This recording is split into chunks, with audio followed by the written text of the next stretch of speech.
Selamat pagi. Assalamualaikum warahmatullahi wabarakatuh. Apa kabar semuanya? Waalaikumsalam warahmatullahi wabarakatuh. Waalaikumsalam. Baik, Baik, Pak. Pak. Alhamdulillah. Hari ini tanggal 23 Juli. Sebelum Bapak lanjut dengan materi dan sambil menunggu teman lainnya yang belum bergabung, mungkin ada yang mau ditanyakan, silakan dengan materi yang sudah Bapak sampaikan.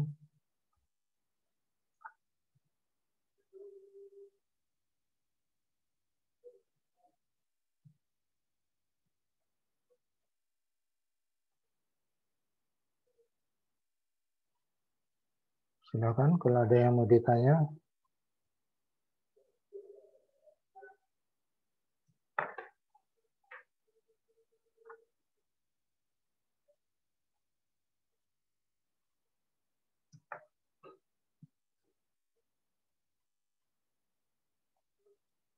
Jadi kemarin kita sudah masuk ke materi kedua ya.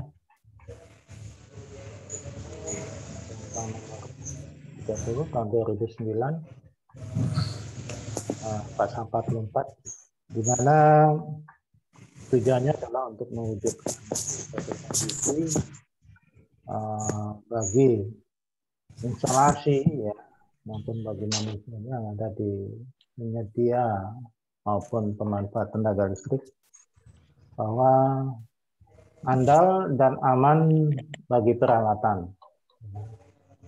Andal dan aman bagi peralatan itu, ya peralatan itu adalah yang diinstalasi ya. Semua equipment yang terlibat di dalam produksi ya, di dalam pengoperasian pembangkitnya. Yang besar-besar itu kan ada boiler, turbin, generator.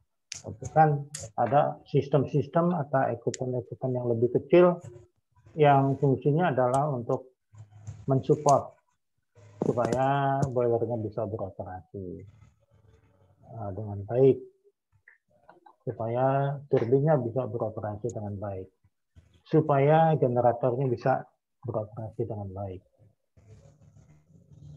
Kayak seperti sepeda motor ya, supaya bisa beroperasi dengan baik, kan dia ada sistem-sistem yang lain yang mensupport. Misalnya di situ ada sistem minyak pelumasnya ya, yang melumasi bagian-bagian yang bergerak daripada sepeda motor.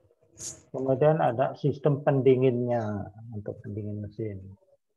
Kemudian ada sistem kelistrikannya, ya. Ada sistem suplai udara pembakarannya, ada sistem suplai bahan bakarnya, ya. Ada sistem untuk businya, ya.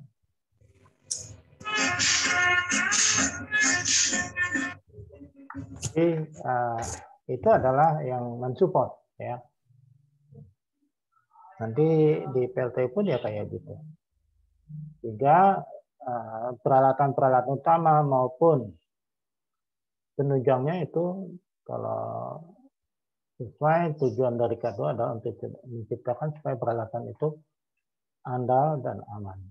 Andal itu maksudnya adalah supaya bisa berjalan secara kontinu, tidak mogok-mogok, ya, lancar semua. Karena kalau namanya PLTU misalnya ya dalam skala yang besar melibatkan sumber-sumber daya yang besar, modal usaha yang besar ya, itu kalau semuanya sampai terganggu di tengah jalan ya, mogok, nah itu nanti kerugiannya banyak ya.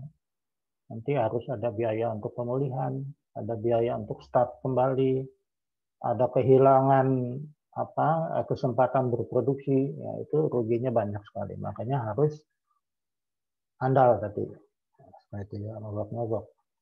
Kemudian aman. Aman itu apa? Ya, aman itu nanti bagi peralatannya itu sendiri ya, dia tidak sampai rusak, ya. Tidak sampai rusak. Aman dalam arti tidak sampai rusak bagi peralatan itu sendiri. Makanya di peralatan itu atau di alat-alat bantunya juga ada subsistem untuk proteksi. Yang kemarin Bapak jelaskan ada namanya safety valve ya. Nanti banyak lagi, ada pengaman putaran lebih ya, overspeed, ada pengaman temperatur lebih, ya, ada pengaman bisa untuk minyak pelumas ya. Kalau dia terlalu rendah tekanannya maka fungsi dia sebagai pelumas tidak berjalan. Makanya itu harus diproteksi juga. Artinya kalau seumpamanya minyak pelumasnya rendah, nanti begitu ada kecenderungan tekanannya turun, nanti akan timbul dulu semacam pemberitahuan kepada operator bahwa terjadi tekanan minyak pelumas rendah. Nah, itu namanya alarm. Jadi kalau kayak di mobil itu ya, kan ada penunjuk temperatur ya. Nah, itu kalau temperaturnya tinggi nanti dia akan alarm ngasih tahu bahwa temperatur mesin tinggi ya. Nah, itu nanti harusnya kalau sopirnya itu mengerti, dia harus melakukan suatu pemeriksaan kenapa kok temperatur mesinnya tinggi. Nah, itu bisa macam-macam penyebabnya ya. Bisa saja yang jelas itu air pendinginnya mungkin bocor ya. Bocor pada radiatornya gitu ya. Nah, itu harus ditambah air pendinginnya karena nanti ya mesinnya panas karena nggak ada yang mendinginkan. Kemudian bisa jadi penyebab lain adalah minyak pelumasnya kurang ya. Atau tekanan minyak pelumasnya tidak cukup, itu juga membuat mesin menjadi panas dan lain-lain. Gitu ya. Jadi itu andal aman bagi peralatan. Satu lagi adalah semua peralatan yang dioperasikan itu sudah diperiksa ya. Sudah diperiksa dalam arti dalam kondisi layak operasi atau layak operasi. Nah, itu ada sertifikatnya ya. Jadi untuk pembangkit yang besar-besar itu, karena itu potensi bahayanya besar ya, maka dia setiap kurun waktu, ya, misal 3 tahun sekali itu diperiksa ya. Diperiksa, diuji untuk sistem proteksi-proteksinya itu tadi. Apakah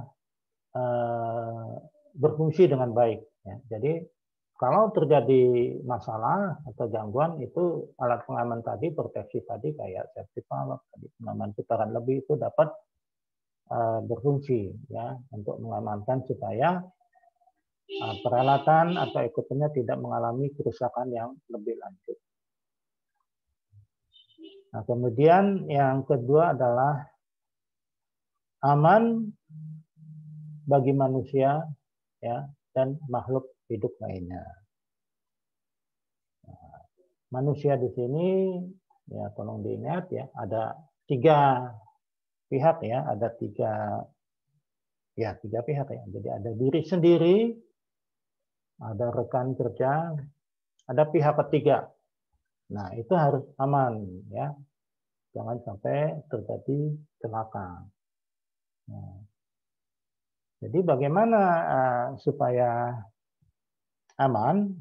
Ya, bagi diri sendiri ya yang jelas harus menggunakan, sebelum bekerja harus menggunakan APD ya, APD yang lengkap dan sesuai dengan pekerjaan yang akan dilakukan. Kemudian terhadap rekan kerja ya itu nanti harus berkoordinasi ya, siapa yang mengerjakan apa dan kapan ya. Nah, itu nanti di instruksi kerja akan dijelaskan. Itu nanti sebelum melakukan suatu pekerjaan itu satu tim itu harus bersepakat dulu ya, meeting dulu untuk menyepakati jam berapa kita mulai dan sama-sama mengetahui masalahnya apa, kerja yang akan dilakukan seperti apa. Itu. Kemudian lagi harus menggunakan yang namanya instruksi kerja atau SOP yang sesuai. Jadi semua orang nanti harus patuh terhadap instruksi kerja itu karena itu sudah standar. Jadi instruksi kerja itu dibuat berdasarkan petunjuk ya, petunjuk dari pabrikan, kemudian berdasarkan pengalaman daripada senior ya. Kemudian itu nanti disesuaikan dengan situasi peralatan yang ada di lapangan yang akan dikerjakan. Nah, itu dibuat standarnya. Jadi langkah-langkahnya harus apa, setelannya seperti apa, itu sudah dimuat di instruksi kerja tadi. Dan itu merupakan suatu dokumen resmi yang sudah disahkan oleh pimpinan perusahaan. Dan itu harus dipatuhi. Kalau pekerja tidak mematuhi itu, kemudian nanti akan mengalami gangguan atau celaka, gitu ya. Nanti tim pemeriksa atau yang menganalisa nanti akan memeriksa apakah kemarin bekerja sesuai prosedur, sesuai instruksi kerja, itu akan diselidiki. Nanti kalau diperiksa ternyata tidak mematuhi itu dan mengalami celaka, nah itu nanti ya justru akan mendapatkan punishment ya, tidak mendapat penggantian kerugian dan lain-lain sebagainya.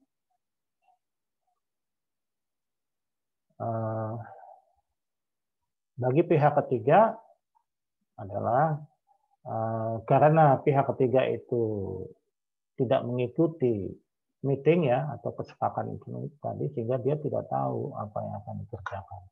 Jadi pihak ketiga itu adalah pekerja-pekerja dari cleaning service gitu ya, atau ada pekerjaan pemborongan ya dari luar ya. Nah, itu tidak mengetahui kalau di dalam ada suatu pekerjaan yang lain, sehingga bagaimana caranya supaya mereka tidak mengalami celaka, maka di wilayah pekerjaan yang akan dilakukan itu diberi semacam tanda atau batas, ya, batas area. Seperti kayak polis line itu ya, jadi ada pita pembatas. Itu dikasih tahu sedang ada pekerjaan apa, di situ juga memuat akan dikerjakan mulai tanggal berapa, dan pekerjaannya siapa saja. Kemudian yang tidak berkepentingan dilarang masuk. Ini gambarnya sudah Bapak perlihatkan. Kemudian bagi makhluk hidup lainnya, yaitu ya, jadi kita mengusahakan jangan sampai fauna dan flora yang ada di sekitar itu mengalami kerusakan, ya. Tidak membahayakan binatang, tidak merusak floranya ya atau tumbuh-tumbuhannya. Gitu ya. Kemudian yang ketiga adalah ramah lingkungan. Nah, ini ya. Jadi artinya perusahaan itu tidak hanya orientasinya berpikir membuat suatu produksi saja, tapi juga harus bertanggung jawab terhadap limbah-limbah yang dihasilkan pada kegiatan tersebut. Karena setiap tahapan-tahapan produksi itu mesti ada hasil sampingan ya, berupa limbah tadi. Ya, ya contoh kecilnya sebenarnya suatu perusahaan kecil ya yang membuat misalnya kerupuk atau keripik kentang gitu ya, itu kan ada tahapan-tahapan pekerjaan, mulai dari kentangnya dibersihkan ya, artinya kan itu mesti ada limbahnya kan, limbah pencuciannya. Kemudian kentangnya dikupas, nah tahapan pengupasan, ada sampahnya kan. Nah, kemudian lagi perendamannya lagi ya, penggorengannya lagi ya, nanti kan penjemuran dan segala macam itu ada tahapan-tahapan, itu ada, mesti ada limbahnya. Sampah dulu. Nah, demikian pun di pembangkit ya. Tahapan-tahapannya lebih banyak lagi, lebih kompleks lagi ya. Nah, itu nanti mesti ada limbah-limbah yang harus secara bertanggung jawab penanganannya. Nah, itu nanti ada cara-cara khusus untuk penanganan itu supaya tidak merusak lingkungan. Nah, itu yang sudah Bapak sampaikan kemarin. Nah, sekarang kalau nggak ada yang ditanya, kita lanjutkan materi.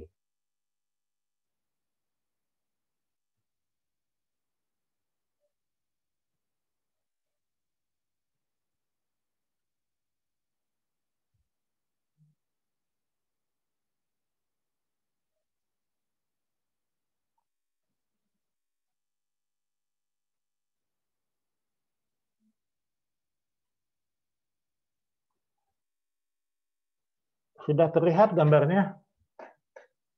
Sudah. Oke. Nah, ini display ini kemarin sudah ditampilkan, tapi Bapak singgung lagi ya. Jadi di dalam mewujudkan ketiga hal tadi yang sudah Bapak sampaikan, yang sudah Bapak ceritakan barusan ya. Nah, untuk mencapai itu harus ada upaya. Nah, upayanya ya ini tadi ya, sesuai yang di display ini tadi. Jadi adanya standarisasi. Upaya itu ya, adanya standarisasi. Jadi namanya standarisasi adalah sesuatu atau cara-cara atau ukuran-ukuran yang sudah ditetapkan ya, ditetapkan berdasarkan pertimbangan-pertimbangan ya. Nah, banyak ya bahan-bahan masukannya. Kemudian disepakati kita harus standarkan seperti ini. Misalnya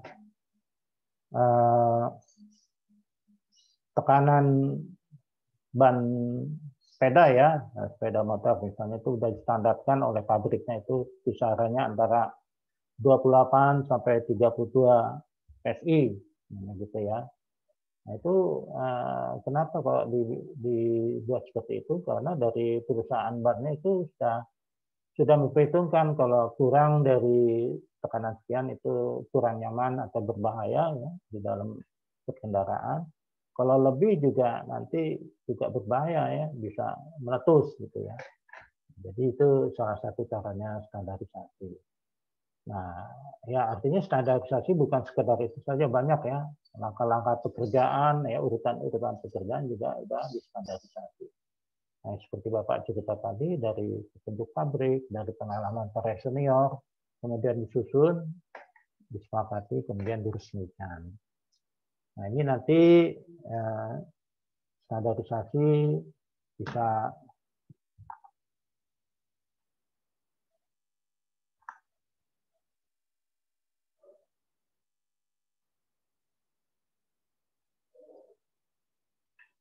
nah, ini contohnya ya, nanti bisa menjadi seperti nah ini ya. Bisa jadi SOP, Standing Operation Procedure, sama IK ya.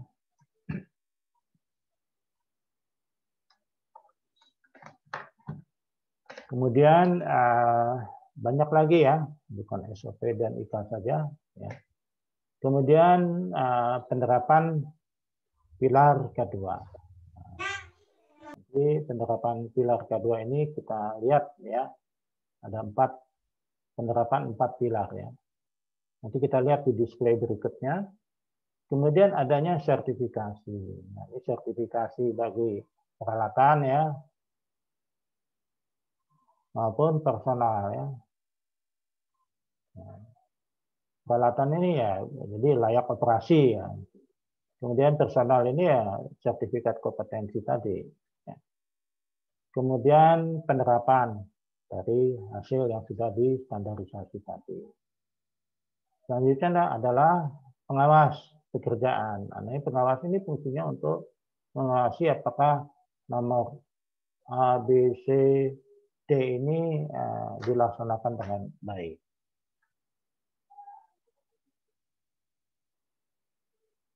Kemudian kita lanjutkan 4 pilar kedua tadi. Nah, 4 pilar kedua tadi adalah penerapan atau implementasi tentang keselamatan kerja, termasuk kesehatan. Keselamatan umum, keselamatan lingkungan.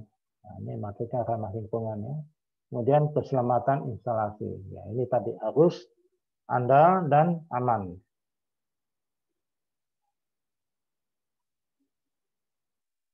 Jadi keselamatan kerja, keselamatan umum, keselamatan lingkungan, dan instalasi. Nah ini kalau kita lihat lebih lanjut ya, 4 pilar ini, maka kita akan lihat display ini ya. Nah ini adalah 4 pilar yang tadi. Keselamatan kerja, keselamatan umum, keselamatan lingkungan, keselamatan instalasi. Jadi yang dituang dalam visi-visi keselamatan ketenaga listrikan. Nah, ini tujuannya semuanya adalah untuk, nah ini sesuai dengan misi ini ya, instalasi tenaga listrik yang aman, andal, dan akrab lingkungan. Jadi diupayakan dengan mengimplementasikan 4 pilar tadi itu, ya, pilar ke-1, kedua, ketiga, keempat. Keselamatan kerja.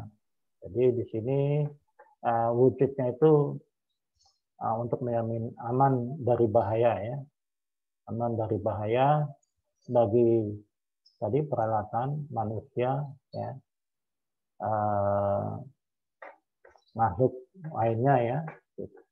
Kemudian aman dari bahaya ini untuk masyarakat umum dan sekitar pembangkit. Kemudian keselamatan lingkungan ya, aspek lingkungan instalasi dan keselamatan instalasi untuk peralatan-peralatan ya.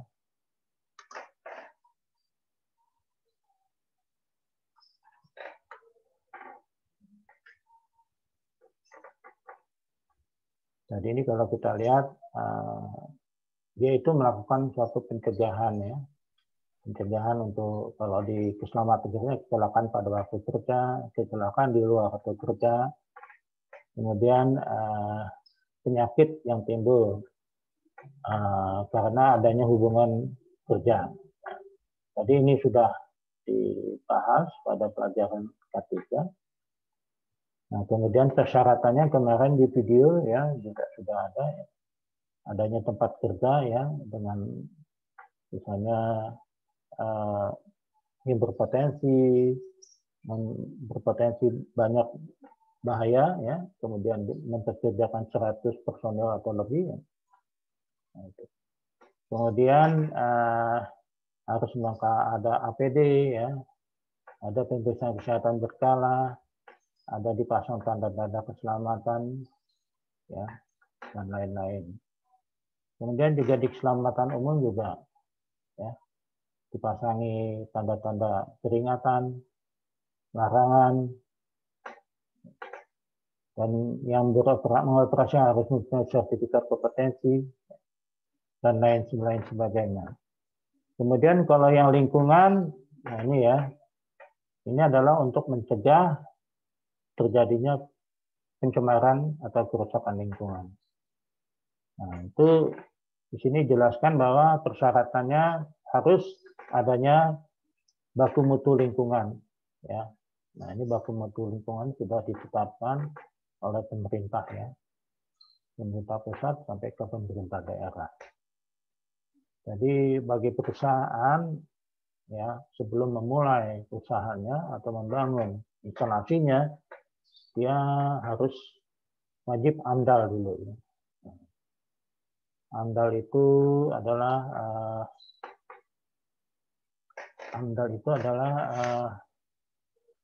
analisa mengenai dampak lingkungan. Nah, itu singkatannya ya. Analisa mengenai dampak lingkungan. Nah, singkatan AMDAL. Jadi maksudnya adalah kalau akan membangun suatu perusahaan pada lokasi tertentu, itu nanti harus dilakukan dulu analisa mengenai dampak lingkungan. Nanti kan dilihat yang mau diproduksi apa, bahan bakunya seperti apa, itu. Kemudian nanti peralatan-peralatan yang dioperasikan apa saja. Ya, sehingga nanti dari itu dipelajari, sehingga nanti akan dilihat untuk tahapan-tahapan pengoperasian itu nanti akan menghasilkan limbah-limbah seperti apa. Nah, limbah-limbah itu nanti akan dianalisa bagaimana untuk pengelolaannya ya dan pemantauannya. Nah, itu maka di sini ada SKL, ada RPL. SKL atau RPL ini singkatannya ini adalah rencana pengelolaan limbah ya. Nah, ini juga rencana pengelolaan lingkungan. Nah, ini rencana pemantauan lingkungan ya, P-nya pemantauan lingkungan. Jadi di sini artinya limbah-limbahnya dikelola dan dipantau supaya tidak sampai mencemari lingkungan. Nah, ada juga perusahaan yang tidak wajib andal, yang mungkin karena perusahaannya tidak besar gitu ya, skalanya kecil saja, ini cukup dengan UPL. Jadi nanti akan ditanyakan upaya pengelolaan lingkungannya gimana, upaya pemantauannya lingkungannya bagaimana. Demikian. Kemudian ini adalah keselamatan instalasi, ya tentunya supaya peralatan itu dapat beroperasi dengan baik, harus ada IK dan SOP-nya. Intinya itu saja.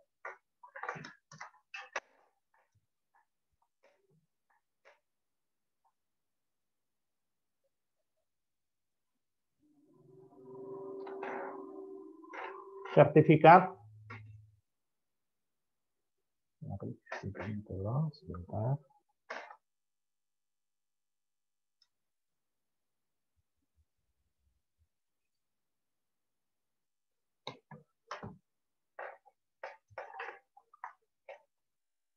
Sertifikasi bagi tenaga operasi maupun pemeliharaan akan menjamin keandalan dan keamanan jalannya produksi baik bagi peralatan maupun sumber daya manusianya. Jadi di sini artinya sertifikat itu dikenakan untuk manusianya ya, baik dia sebagai operator maupun sebagai teknisi pemeliharaan. Ini kalau personil operasi maupun personil pemeliharaan itu sudah tersertifikasi, maka itu akan menjadi satu jaminan keandalan atau tidak mogok-mogoknya atau amannya jalannya produksi, baik bagi peralatan maupun si manusianya itu sendiri. Kemudian komponen peralatan. Untuk menjamin kondisi terbaik pada peralatan, maka setiap peralatan yang merupakan bagian dari instalasi harus dilakukan uji kelaikan oleh lembaga yang ditunjuk oleh badan pemerintah. Selanjutnya diterbitkan sertifikat layak operasi. Jadi artinya di sini sertifikat harus dimiliki bagi manusia yang bekerja nanti atau personil yang bekerja nanti sebagai operator yang mengoperasikan maupun yang memelihara. Kemudian sertifikat juga harus dimiliki bagi komponen-komponen yang dioperasikan itu tadi. Nanti kalau sertifikatnya lengkap semua, ada semua, ya diharapkan semuanya berjalan dengan lancar, andal, dan aman. Kompeten, kemampuan seseorang dalam menyelesaikan tugasnya telah memenuhi standar yang dipersyaratkan dengan dilandasi oleh kecukupan pengetahuan, knowledge, keterampilan, skill, sikap kerja, attitude. Nah, ini saya pikir kalian semua sudah tahu ya. Jadi nanti makanya waktu para asesor di dalam menggali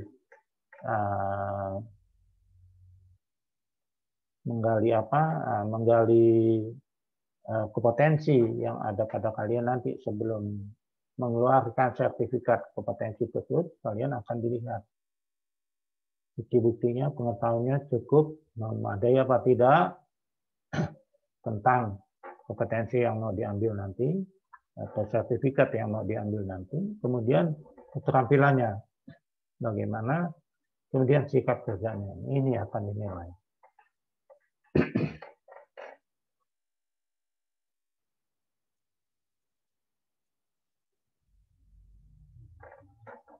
Kecukupan pengetahuan atau knowledge, ini maksudnya dia harus memahami SOP atau IKAN. Memahami nama komponen atau peralatan. Memahami prinsip kerja peralatan, memahami penggunaan peralatan kerja atau tool, memahami gambar-gambar teknik PID. Sebentar, Bapak izin dulu ya.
Baik, Bapak kembali lagi. Di sini nanti di dalam pelaksanaan uji kompetensi nanti kalian bisa jadi akan ditanyakan ya, misalnya nanti kalian mengambil kompetensi misalnya di pemeliharaan atau di operasi.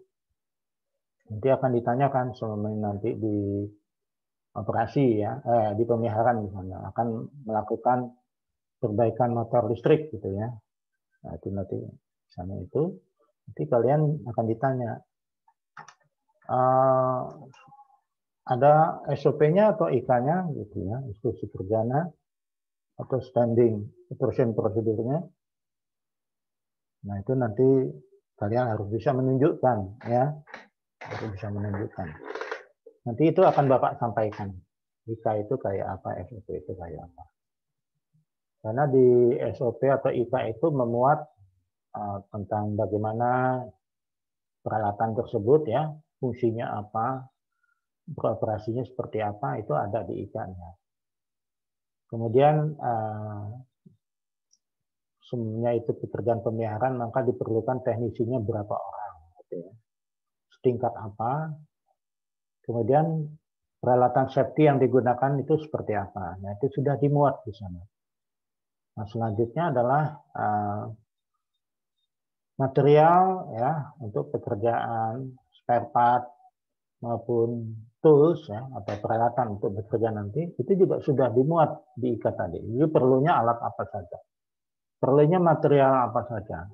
Material itu seperti misalnya ada koas, ada pembersih, ada amplas, ada o-ring, misalnya ada perapat, ada packing.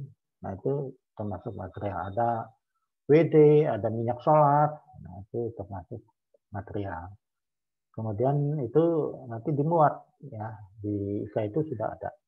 Kemudian peralatan ya, peralatan nanti apa ya, itu sudah dimuat juga. Jadi perlu misalnya obeng set, perlu tang, perlu kunci pipa, perlu tracker, perlu chain block ya dan lain-lain itu sudah dimuat di IK. Kemudian nanti spare part-nya apa ya, misalnya perlu bearing atau perlu fuse. Nah, itu nanti sudah dimuat di sana ya, di instruksi kerjanya atau di work order-nya. Oke, jadi di sini memahami nama komponen. Jadi artinya kalian sebelum bekerja ya harus tahu dulu itu apa yang mau dikerjakan, nama peralatannya apa, prinsip kerjanya apa, misalnya boiler to pump. Nah ini tadi memahami penggunaan peralatan kerja atau tool, bagaimana menggunakan obeng, tang, kunci pipa, chain block. Kemudian memahami gambar-gambar teknik, nah, PID. PID ini singkatan dari istilahnya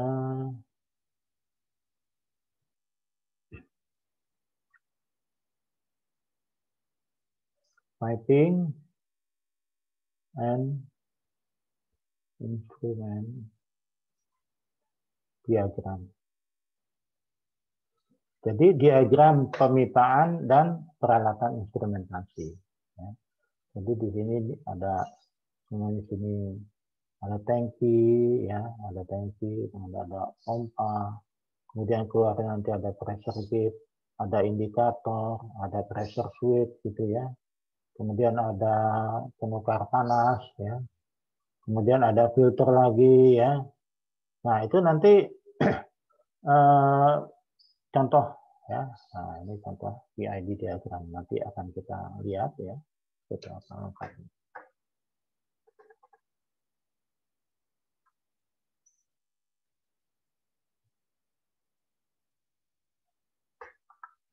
Keterampilan skill. setiap kegiatan pekerjaan, operasi maupun pemeliharaan dilaksanakan secara terstruktur melalui tahapan-tahapan sebagai berikut. Jadi adanya perencanaan, adanya persiapan, adanya pelaksanaan, adanya pengujian, adanya pembuatan laporan. Nah, itu nanti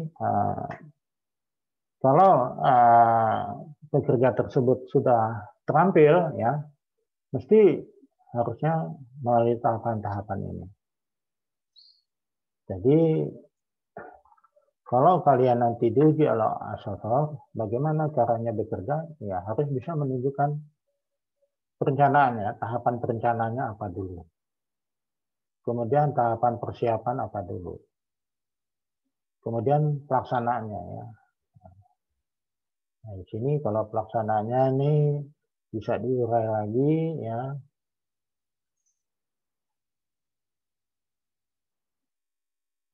Jadi ada pembongkaran.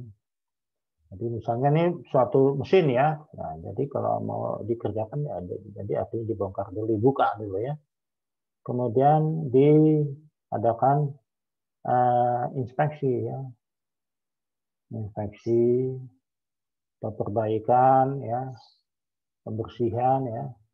Nah, kemudian baru selesai pekerjaan inspeksi, perbaikan, pembersihan, kemudian adalah dipasang kembali, ya. Pasangan kembali. Nah, ini tinggal ketiga ini. Nah, sudah itu, sudah dipasang kembali, sudah oke, baru diajarkan pengujian sambil dimonitor, ya. Diuji apakah hasil pekerjaannya itu berhasil apa enggak. Gitu. Nah, jika sudah berhasil, kemudian dibuat laporannya. Nah, itu tahapan-tahapannya, ya.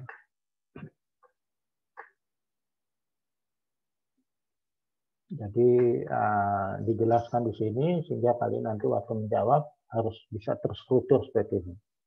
Harus bisa tunjukkan perencanaannya seperti apa.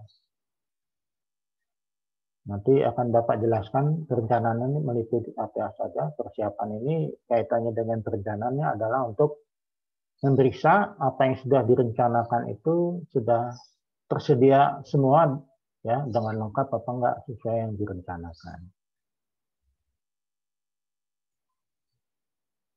Nah, ini, ya.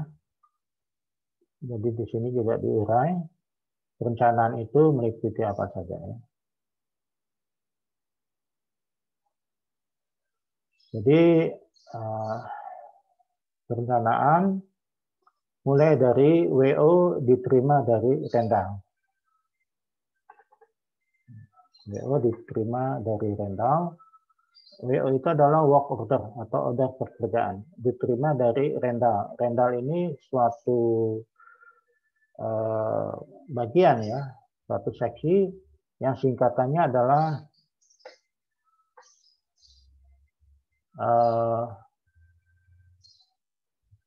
pengendalian, ya, dan perencanaan, ya, perencanaan dan pengendalian pemeliharaan, ya. Ini singkat dari Rendal. Nah, sebetulnya lengkapnya adalah Rendal HAR. HAR ini singkatan dari pemeliharaan. Jadi kalau di UK Python itu ada namanya Rendal Ops, ada Rendal HAR. Kalau Rendal Ops ini yang merencanakan dan mengendalikan pengoperasian. Kalau Rendal HAR ini adalah yang merencanakan dan mengendalikan pemeliharaan.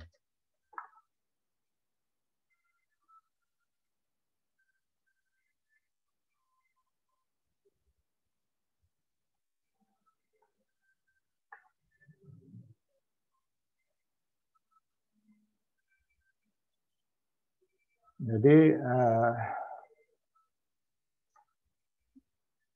Bapak harapkan kalian masih ingat, ya, WO itu apa, ya. WO itu adalah work order dan asal mulanya dari mana, ya. Oke, sebentar Bapak sampaikan dulu, ini singkatan dari work order. atau bahasa biasanya order pekerjaan ya. Nah, jadi work order itu munculnya adalah begini, katakan unit ya sedang operasi, kemudian ada orang ya, ada pegawai atau ada operator ya, dia sedang melakukan patroli atau sedang lewat ya, kemudian menemukan suatu kelainan ya, ada kelainan atau adanya gangguan ya. Jadi saat operator akan menjalankan mesin, bagian mesin, pompa akan menjalankan motor listrik, tapi tidak bisa ya. Atau kemungkinan ada orang ya teknisi yang lewat kemudian melihat ada kebocoran ya di satu pipa ya. Pokoknya gangguan apa saja ya. Nanti semuanya itu akan lapor ya, akan lapor ke control room. Nah, jadi pusat kontrolnya ya, ini isinya adalah operator-operator semuanya ada di situ. Nanti pihak control room nanti akan mencatat yang melaporkan siapa, masalahnya apa dicatat gitu ya. Kejadiannya tanggal berapa, jam berapa ya, pada saat ada kegiatan apa semua dicatat. Nah, ya ini tahap pencatatan ini kemudian ini dituangkan di dalam satu database ya. Kemudian ini akan melahirkan yang namanya WR. WR itu adalah singkatan dari work request. Jadi permintaan pekerjaan. Jadi di lembar work request ini sudah memuat ya. Ada gangguan apa, ada peralatan apa, yang melaporkan siapa, gangguannya seperti apa, itu ditulis semua. Nah, ini work request. Nah, kemudian kalau di UP Python itu karena sudah menggunakan database dan sudah ada komunikasi ya, sistem komunikasi secara IT ya. Jadi sudah ada komunikasi antar komputer di sana ya. Nanti di UP Python itu setiap hari pagi ya antara jam 8.30 ya sampai jam 9. Nah, ini namanya ada morning meeting. Morning meeting. Nah, ini di sini akan dibahas. Jadi work request yang muncul akan dibahas di morning meeting ini. Di morning meeting ada keluhan-keluhan seperti ini dibahas. Nanti ini ditentukan siapa yang mengerjakan.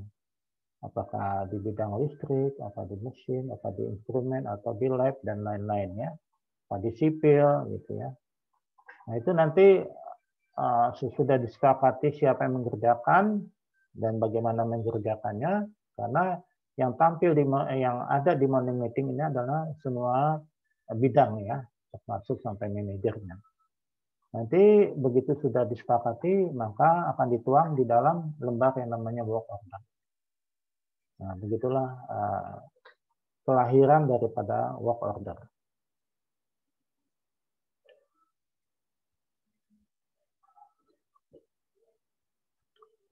Selanjutnya, sesudah work order itu diterima dari Randall Hart ya, nanti oleh supervisor pemeliharaan, misalnya pemeliharaan mesin atau listrik atau instrumen tadi sesuai tadi ya siapa yang ditugaskan, maka nanti akan dipelajari. Sesudah dipelajari nanti kalau pekerjaannya itu berpotensi ya, hazardnya itu dilihat ya oleh supervisornya. Nah, sehingga perlu dibuatkan namanya, diusulkan permit to work-nya. PTW-nya kemarin ya, yang sudah Bapak sampaikan, nanti akan diurus ya. Jadi WO-nya ini dibawa nanti ke Departemen Safety ya, ke bidang safety, nanti di situ akan dipelajari oleh ahli K3-nya, akan dilihat potensinya hazard seperti apa, kemudian nanti akan muncul rekomendasi-rekomendasinya ya. Nanti harus menggunakan APD seperti apa, akan dilakukan seperti apa ya. Nanti dari Departemen Safety tadi akan approval ya oleh supervisornya untuk dikeluarkan izin kerjanya, permit to work berarti ya. Nanti sesudah ini jadi ya, nanti rekomendasinya dilaksanakan ya.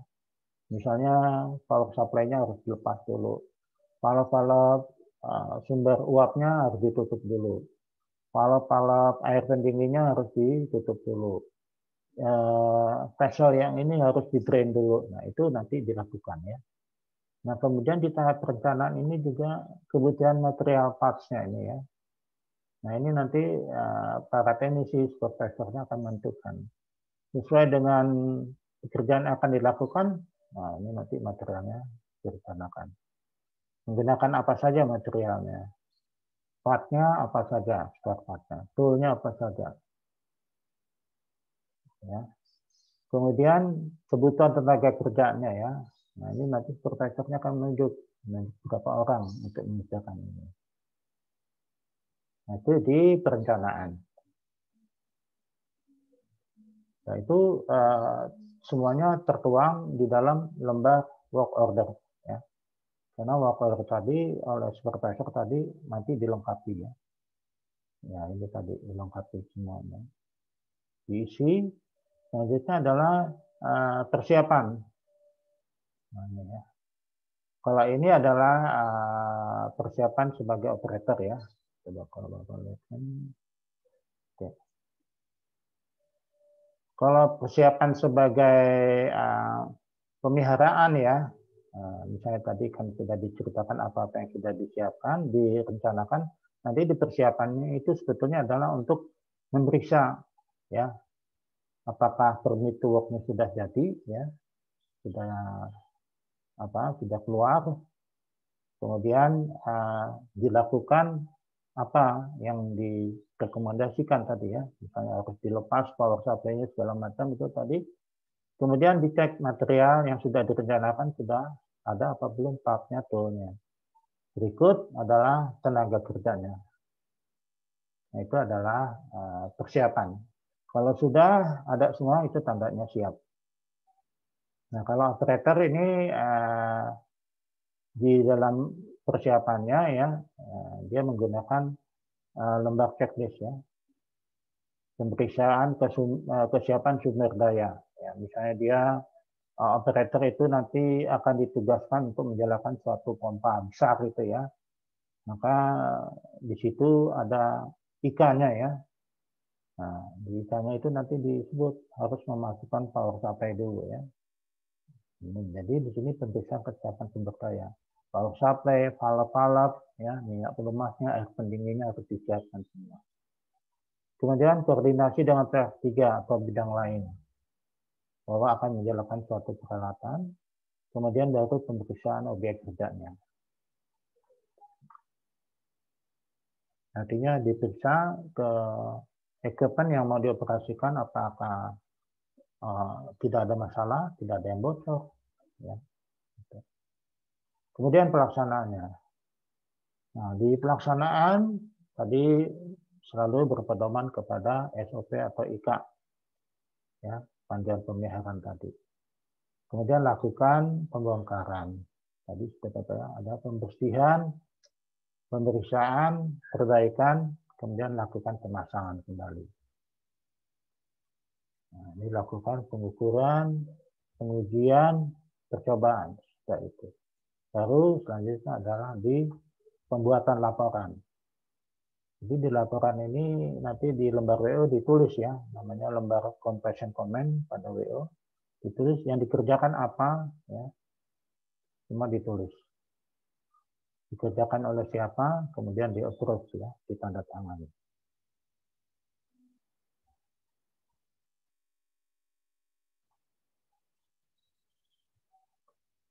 Nah, semuanya itu sesudah ditulis di laporan ya, riwayat pemeliharaan ya, material part yang digunakan, tuh peralatan yang digunakan, ya, tenaga kerjanya sudah ditulis, terus kesimpulan pemeliharaan itu dituang semua ya di dalam WO tadi, lembar WO. Nah itu namanya adalah laporan. Nah, ini manfaatnya semuanya adalah untuk ini ya, riwayat pemeliharaan. Kenapa riwayat pemeliharaan ini sangat berguna? Ya, ini nanti kalau ada gangguan serupa ya, di masa yang akan datang pada peralatan tersebut nanti akan dibaca ya. Waktu itu terakhir part apa saja yang diganti ya. Nah, itu nanti sangat berguna ya. Waktu itu siapa yang mengerjakan ya, nanti itu dilihat. Sama seperti kartu kesehatan kalau kita datang ke rumah sakit ya, atau ke dokter langganan ya, itu mesti kartu kesehatan kita ada di sana. Jadi riwayat berobat kita yang lalu ada di sana. Kemudian di sini attitude atau sikap kerja. Nah, di sini sikap kerja harus teliti, fokus, cermat, serta memenuhi target. Memenuhi target. Jadi pertama harus teliti, fokus, cermat. Tidak sembrono bekerjanya ya. Nah, kemudian semuanya itu untuk memenuhi target. Nah, targetnya itu meliputi on prosedur. On prosedur itu ya sesuai prosedur ya. Nah, kalau sesuai prosedur itu ya selalu berpedoman kepada SOP atau IKA dan menggunakan alat kerja secara benar.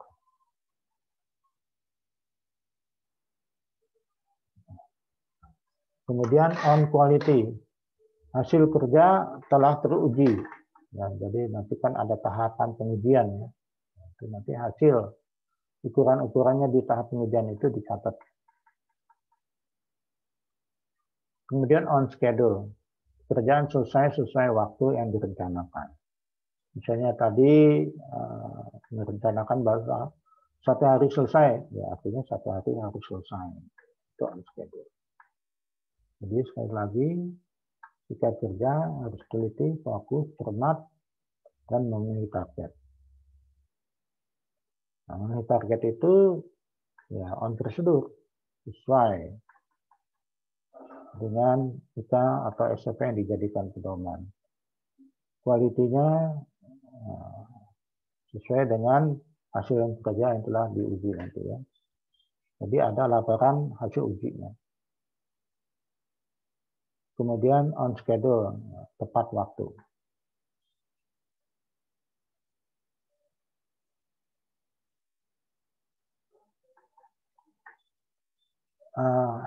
Secara umum ya antara K3 yang kemarin dipelajari dan K2 ya yang dipelajari itu ada perbedaannya ya, sedikit banyaknya ada perbedaan. Karena sebetulnya K3 dan K2 ini ujung-ujungnya itu adalah untuk keselamatan ya, intinya untuk keselamatan. Tapi sedikit banyaknya di sini kita bedakan. K3 itu landasan hukumnya Undang-Undang Nomor 1 Tahun 70 tentang keselamatan kerja. Kalau K2 Undang-Undang Nomor 30 Tahun 2009 tentang ketenagalistrikan. Jadi satu tentang keselamatan kerja, satunya tentang ketenagalistrikan. Nah, di sini K3 keselamatan dan kesehatan kerja. Kedua, keselamatan ketenagalistrikan. Nah, itu kepanjangan-kepanjangannya. Nah, fokusnya waktu K3D adalah kepada tenaga kerja. Sedangkan K2, kalau dilihat ini lebih luas lagi ya. Jadi ada tenaga kerja, ada masyarakat umum, sekitar instalasi, ada instalasinya itu sendiri, adanya lingkungan instalasi. Gitu ya. Jadi kalau K3 lebih fokus ke keselamatan tenaga kerjanya ya, keselamatan baik keselamatan kerja maupun kesehatannya. Kalau yang kedua ya selain tenaga kerja dia sudah berusaha atau mengupayakan keselamatan masyarakat di sekitarnya. Kemudian peralatannya itu sendiri atau instalasinya. Kemudian adalah lingkungan instalasinya. Jadi tidak atau ramah lingkungan. Itu bedanya.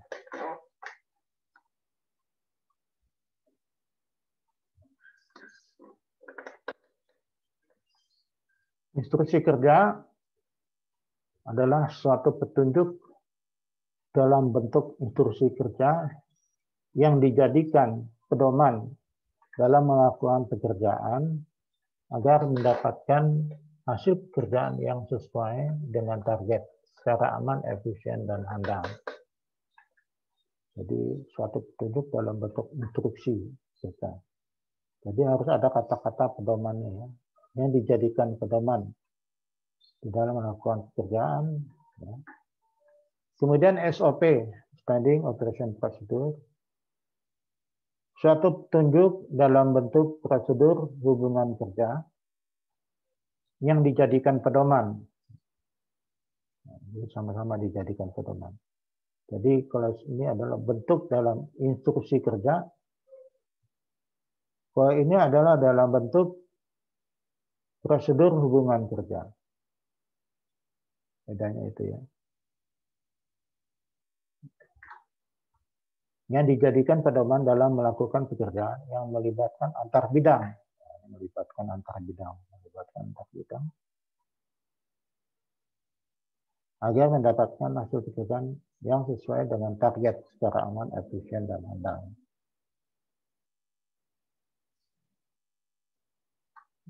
Baik, jadi kalau Bapak gambarkan, kalau IKA, ya, IKA ini isinya memuat khusus ya, petunjuk atau pedoman ke arah peralatan tersebut ya, ke arah peralatan tersebut. Jadi di situ isinya ada memuat langkah-langkah kerja apa dulu yang harus dibongkar bagian mananya dulu. Kemudian setelan-setelannya ya, misalnya ini harus gapnya, jaraknya harus sekian senti, nah, itu dimuat di instruksi kerja. Sampai angka-angkanya detail ya, itu dimuat. Nah itu instruksi kerja. Tapi kalau di standing operation procedure ini tidak memuat seperti itu ya. Ini memuat langkah-langkah bagaimana misalnya mengambil barang ya ke gudang, bagaimana kalau ada gangguan kualitas air siklus buruk ya, itu nanti apa-apa saja indikator yang harus dicatat, yang harus dilaporkan ke pihak laboratorium. Nah itu adalah SOP.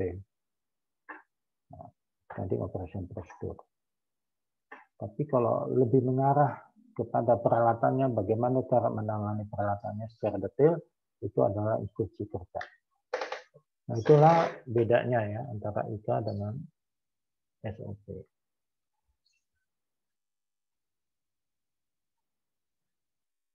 Terima kasih, sampai di sini.